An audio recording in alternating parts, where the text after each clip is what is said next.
প্রচুর পরিমাণে আলুর যোগান থাকা সত্ত্বেও কলকাতার বেশ কয়েকটি বাজারে আলু বিক্রেতারা আলুর দাম অনেক বেশি নিচ্ছেন। খবর পেয়ে টাস্ক ফোর্সের সদস্যরা কলকাতার বেশ কয়েকটি বাজারে হানা দেন।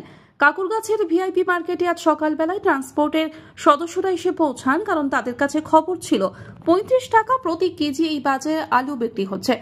টাস্ক ফোর্সের সদস্যরা ধমক দেন আলু বিক্রেতাদের, আলু প্রতি কেজি ৩০ টাকার বেশি নিলে তাদের বিরুদ্ধে আইনানুগ ব্যবস্থা নেওয়া হবে, হুঁশিয়ারি দেন টাস্ক ফোর্সের সদস্যরা।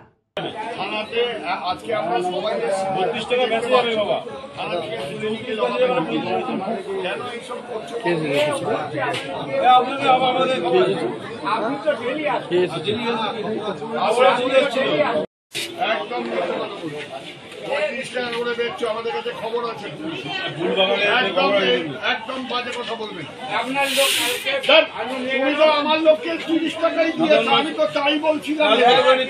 10 কিলো আলু নিয়ে গেছে, তুমি 30 টাকাই দিয়েছো, কিন্তু থানার কাছে আপনি বলুন না কি বলছেন 35 টাকা করে বেচছে। কমপ্লেন হয়েছে, আমি ডিপার্টমেন্ট থেকে এসছে। ঢুকবি না।